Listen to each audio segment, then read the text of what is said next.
Hello everyone, I am Nu-Trix, the synth guy, and today we're talking about FM synthesis. It's a synthesis that is probably the most difficult one to understand. It was my first step in synthesis. I probably took the hardest path inside FM, not FM, but inside synthesis world. My first synthesizer was a DX21, and it was basically a affordable version of a DX7, smaller keyboard, no velocity, and 4 operators instead of 6. Now, as operators, we'll talk about it today. I want to make it clear. FM synthesis, I'm not going to go through the whole history of what it is. I'll do another video about that if anybody's interested about the history of a synthesis. But basically, it was a revolution when FM came in. And just to understand, we were in 83, about 82, 83 when it came out, and the DX7 was a huge hit. It's still today one of the most sold synthesizer of all time. You know, it's in the top 3 at least, and if not the first. And the reason FM was so interesting was 2 things. It was the first full digital synthesizer that was affordable, and it had a completely new way of making sounds. Because before that, for I don't know, at least 20 years, everything was analog, basically subtractive analog synthesis. And it's not that it's bad, it's just that at one point, when somebody comes in with a totally new synthesis engine, everybody goes, wow, and it's so fresh and new and different that it was the sound of the 80s, that's for sure. Everybody bought a DX7. Every band, pop, metal, rock, they had a DX7 somewhere in it. It was affordable compared to other synthesizers of the time. It has the option of saving memory, which was not always the case with analog synthesizers. Some of them could, but not all of them. And it had just the option of making sounds that no analog synthesizer could do. Now, of course, by today's standard, if you listen to a DX7, you say, I want this to sound like a real violin. It's not going to do it. You know, it's going to be more violin-like than, let's say, a Prophet 5 would do, but it's still going to sound artificial, you know. Some sounds in it are really, really efficient. Some are not so, to recreate acoustic instrument, which is not a bad thing per se, meaning that if you use FM synthesis for what it can do and the type of synthesis result they can offer you, it's the best option today for that. If you want to use FM to recreate a real, I don't know, drum sound, you're going to be hit by a lot of negative results because it's not going to sound like a real drum. It's going to sound like an FM drum, which, again, if that's what you want, is really cool. FM has its own sound, and FM synthesis is not simple because it's basically based on mathematical ratios and notions. Let's start from the beginning and really quickly understand that the FM is for frequency modulation, and FM is basically a way of having 2, we call them operators, 2 oscillators, 2 sound source, one modulating the frequency of the other one. So the modulator modulates the carrier who carries the sound, carries the modulation, and the carriers becomes complex. And by controlling the amount of modulation, the type of modulation, the speed of the modulation, and all of that, you can change the complexity of the sound that you're hearing, the carrier. That's basically what it is. So by definition, it goes, okay, I get it. One modulates the other one. The difficulty here, if you compare it to, let's say, subtractive synthesis. Subtractive synthesis is really clear and simple to understand. You've got everything, a rich sound like a sawtooth. And then you're cutting frequencies. You want to create a bass? cut the high frequencies, you're just going to have bass. You have a bass. It's that stupid, you know? You want it to be fast? Change the envelope. Done deal. In FM, if you want to have a bass, well, your sound's not rich. By default, the sound is poor. The original design of the the X7, for example, was only using sine waves. So every operator, every generator, every oscillator was basically a sine wave. So all of them, they're just playing one frequency. No harmonic content, no richness, if you want. They're all very simple sounds. So by default, if you do nothing to it, you just hear one sound like this. Just a sine wave. If you see on the graphic, you see just the one sound, you see the shape, and at the top you see the frequency. You only have one. So that's basically what you have. It's a sine wave. It's not rich. So it's not like analog. We say, I want a rich sound and I want to bring it very bassy. So I'm going to cut the frequencies. So I'm going to have a low pass. I'm going to let the low pass and I'm going to cut the high frequencies. Or no, I want a nasal sound, something that's very mid. Okay, I'm going to use an high pass to cut the lows and just let the mid and the high pass. And it's going to be more nasal, no more mid frequencies. It's going to be easier to cut through your mix. So this vocabulary that we use with subtractive synthesis do not exist in FM. And that's probably one of the reasons why FM is difficult, because it's no way you can say, oh, if I use this, it's going to be more bassy. If I use that, it's going to be more rich and wide and chorusy. And it's not that easy because you don't have that clear-cut notion when you're using FM. You need to know these. If I combine this way, I know it's going to give me that. But basically, you write it on a piece of paper and you go back to these recipes, basically, if you want to be able to do it. So I'll show you the notion and how it works, so you understand when you look at FM how you use it. And keep in mind that this does not apply only to FM synths, but also to any synthesizer that has a cross-modulation feature or an FM feature between two oscillators. And it's enough to create that FM vibe and sound. Of course, you cannot create complex sounds if you only have two sources, but in the case of the DX7, you have 6. In the case of a lot of synthesizers, even in the time of DX7, DX21, the TX81Z, and there's a ton of them. They use 4 operators, and it's less complex, but it's still pretty much something you can do a lot of things with. So let's actually try, just to understand. You have right now the operator number 1. If you look at the little square here, you've got a diagram of how the 6 operators are combining each other. And that's where you can decide if an operator is a carrier or a modulator by changing the algorithm. There's actually 32 of them.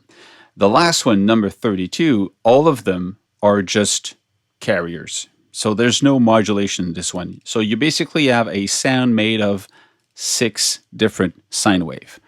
This one is basically additive synthesis. You're adding 6 sine waves to create this one sound made of 6 harmonics. It doesn't have to be harmonics, but that's the logic.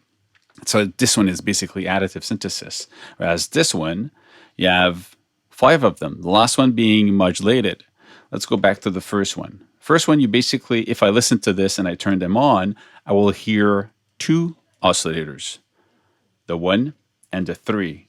Everything else are just ways to change the sound of the 1 and the 3.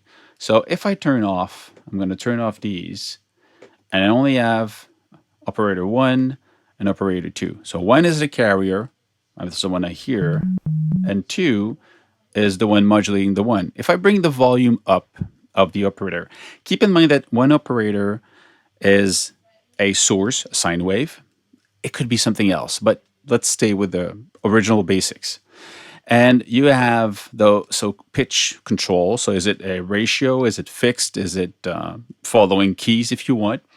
And there's an envelope in it right away. You've got an envelope for each of these operators. So you've got attack, decay. It's not really attack, decay.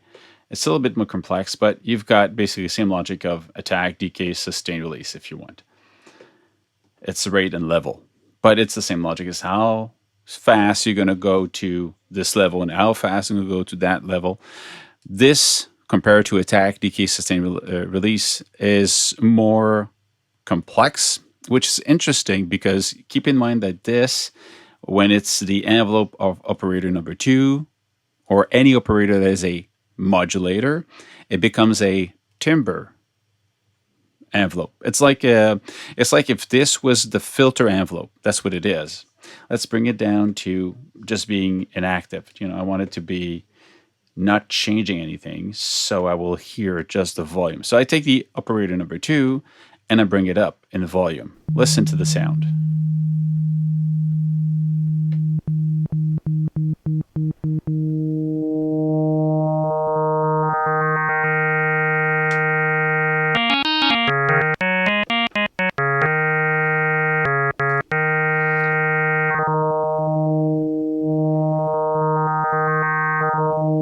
So for a long time, there's not a lot happening, and it's only when you get to higher volume that you hear really the richness go up.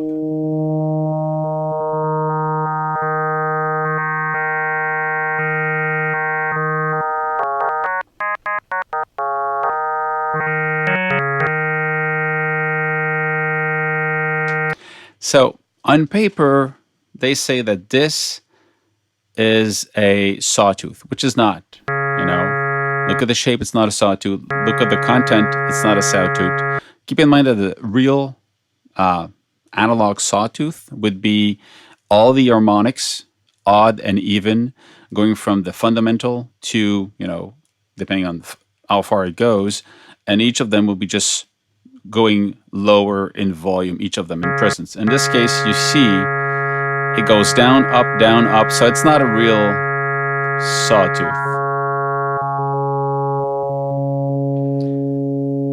This is a little bit closer, but it's a bit of a dull one.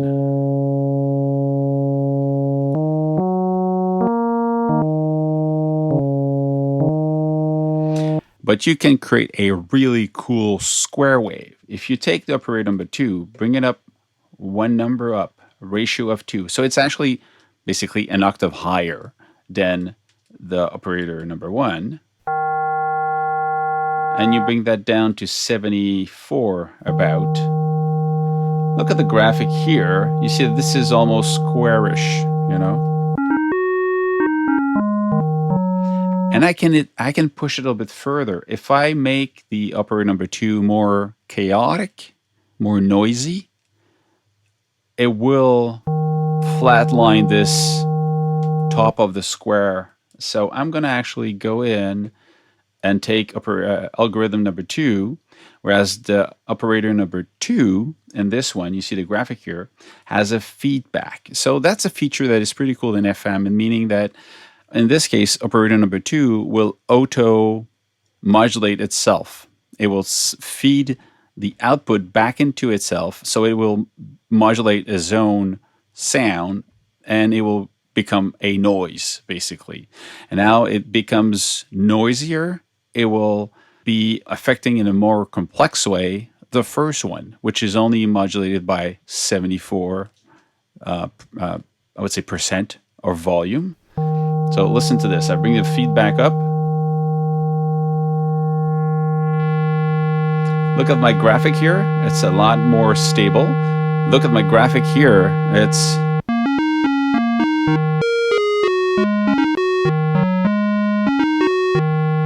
square wave. A square wave is basically, the recipe is simple. The second operator, or the modulator operator, is feeding the first one of a volume of only 74%. I'm using 74% because, or 71%, because in the original DX7, it would go from 0 to 99. So 71, 74, that's about where it should fit. So 70, 1% of the whole value of whatever synth you have. And if you can bring that one to be more complex, like using the feedback, you're going to flatline your square. Because if I don't have this, it's still square. What's another square sound? And if I bring the modulator even higher in pitch, look at what it does. It becomes even complex. But also look at the graphic for the spectrogram, and if you listen to it, you hear that the harmonics are moving away from the original sound, the fundamental, higher,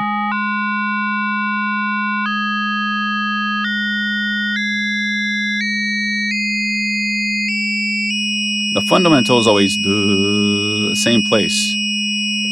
And you can go up to 32 if I'm not mistaken. Actually 30, no, even higher than that. 50, 64. So this is really, really high frequency content. So of course, if it's too high, it's going to be bizarre, but you understand this is how you do it. Now the question is, if you go lower than the fundamental, if your first one is at 1 and you play half speed, so an octave lower,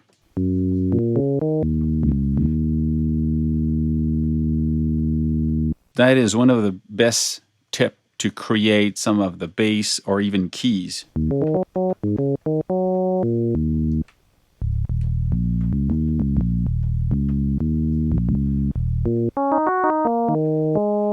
And if I bring the feedback up again,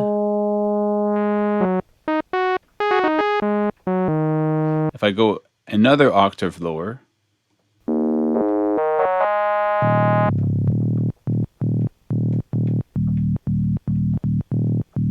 I'll play with the feedback. Again, if I bring it down, that's my original sound.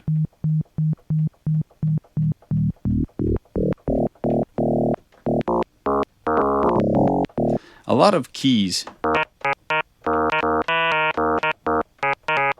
of claves, funk clav.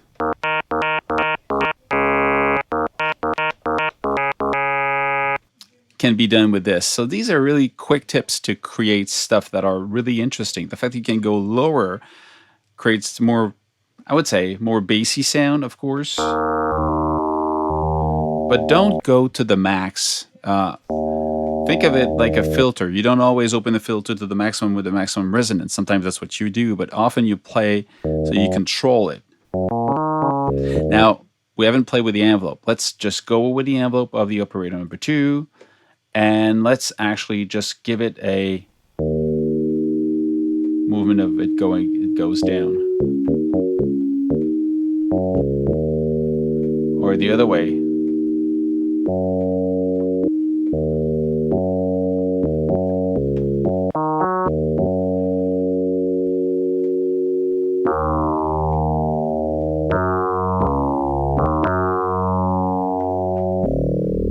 I love that sound.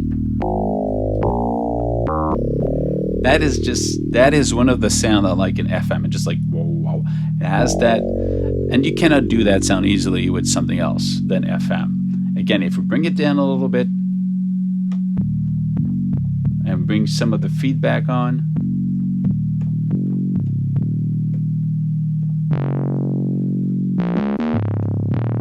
so you can create, and again, keep in mind that original FM synthesis has no filter. Because on paper, it says that if you have a sine wave modulating another sine wave, you can create any type of content. Then it's just a question of playing with the ratio and the amount. So that logic means that there's no filter. Of course, in the new synthesizers, even if this and this virtual DX7, you have a filter in the end. So you can still do the subtractive synthesis that you know and love, but to create that filter type of sound, it's basically playing with the amount.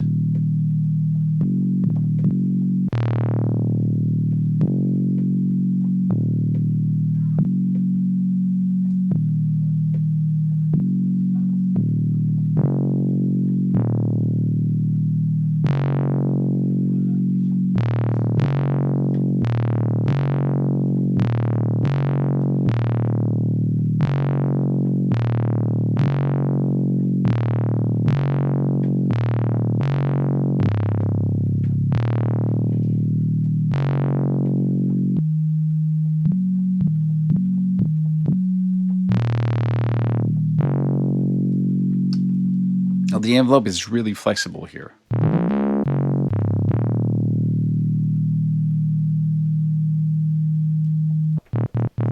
So that's how you should start thinking about this. And the relationship of the ratio or the octave between the carrier and the modulator, or the modulator and the carrier, is really important. The amount that you're sending also is important. And by using the envelope, it creates that kind of filter type of sound, or timbre evolution, if you want. If your carrier is higher in pitch than your modulator, you're going to have something that is more bassy, of course, and it creates that cool kind of a low tone type of vibe. When you go higher in pitch, this one here, if I really bring this higher in pitch, you get all these cool overtones. And then you go, okay, I remember now why FM is so popular with bell sounds. Everybody's go, okay, the DX7 bells and FM bells, and you can easily create these percussive, very bright sounds and very icy sounds, very cold sound. If you go higher in again, these are just like very...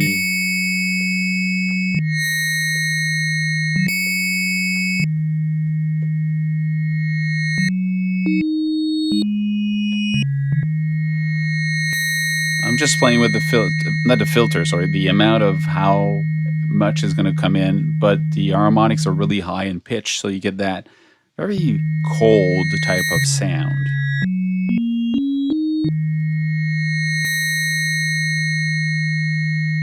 So this is kind of the how you approach it. So the next step, I would say, you pick something you like. You take a sound that they have, and I'm going to play with the piano because the piano is a good example of what you can do.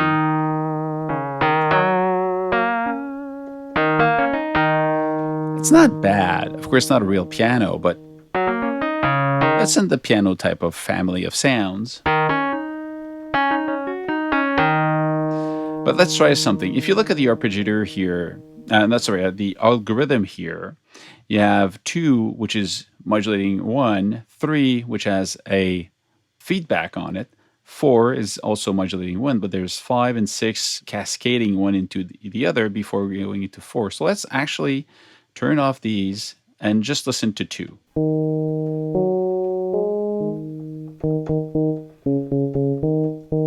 So that's just the 2 modulating the first one. That's the one alone. 3 gives more of that attack sound. If you combine the 2 together,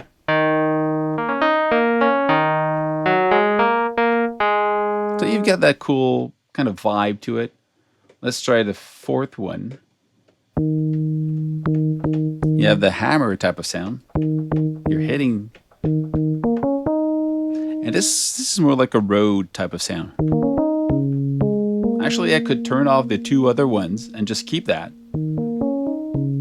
I'm more into the electric piano type of. Yeah, that's pretty cool.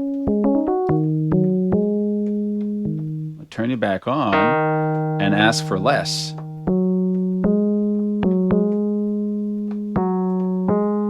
And try this one also, and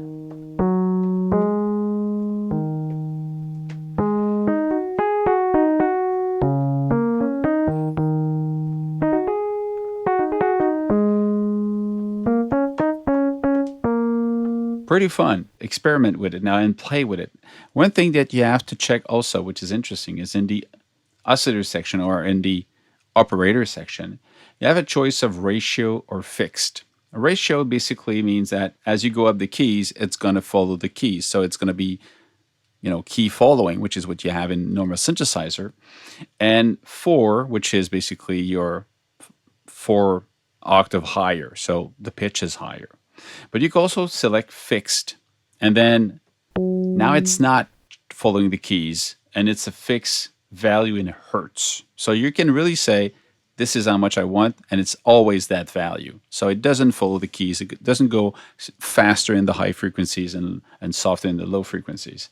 So I'm actually, which one? I'm working on 3. I'm going to turn off the other one. So you're just going to hear what this does. Ratio, if we bring that, sorry, here. If we bring that up, and the ratio. So hear that sound, okay. Go with fixed. We go, okay, that's kind of weird. Yes, you're right. So, because the carrier, you hear it go up the keys, but the modulation is always the same speed. So it creates that kind of weird tone. You hear the fundamental, but the frequencies are so high. Let's bring that a little bit down. What's weird now is that the harmonics stays the same, but the fundamental changes. So that's kind of weird. In some case, it's cool. In other case, well, it's not acoustically, I would say, natural. But it can create these really cool sound also. Like the bells, because as you go higher, some of them will be dissonant. And that could be actually exactly what you want. Let's go back to ratio. And I just want to show you one thing that we haven't talked about is the fact that you can actually detune. Let's say I put the 2 of them at 1. Actually detune one of them.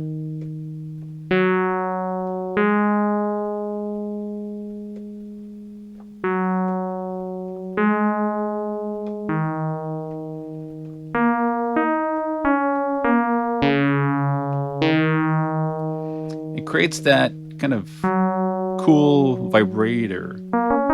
It creates that cool vibration or vibe.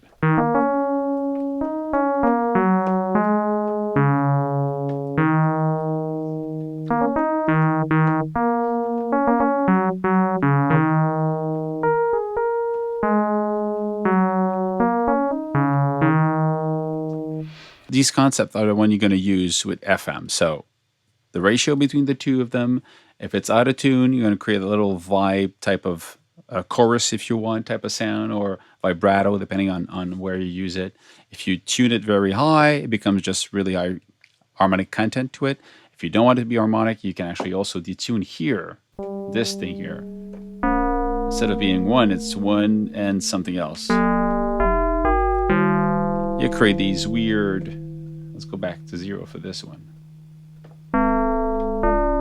Again, you know why this is used for bell sounds, which has a very good fundamental, but still some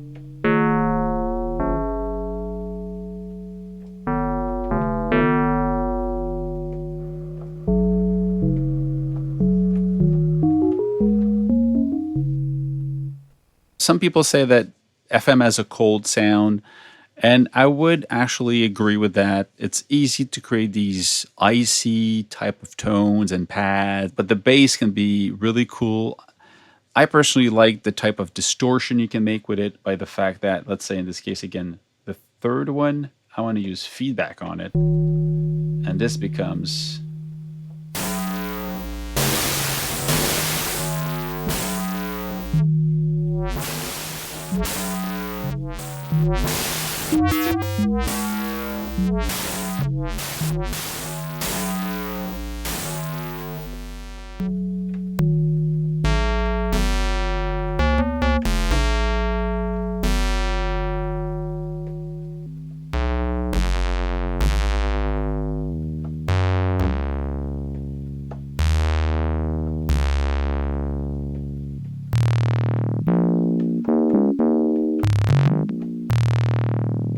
just like cool bass sounds. So my bass would be something like that.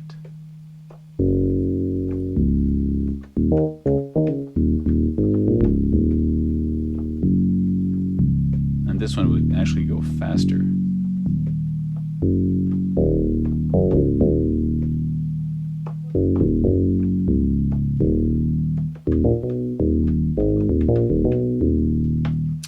That's it for today. It's enough. If you have a question about FM, put it down in below.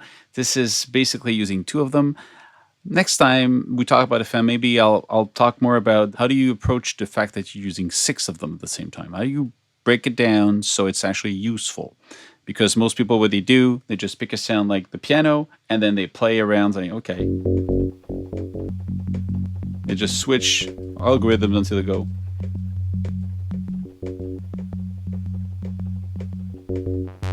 I like this one, okay. Or I keep this one. So they just switch algorithms until they find one that sounds good and say save it, which is not bad. This is how I started making sound with my DX7 in the early 90s. That's it, people. Have fun. Stay safe. Make more music. See you soon.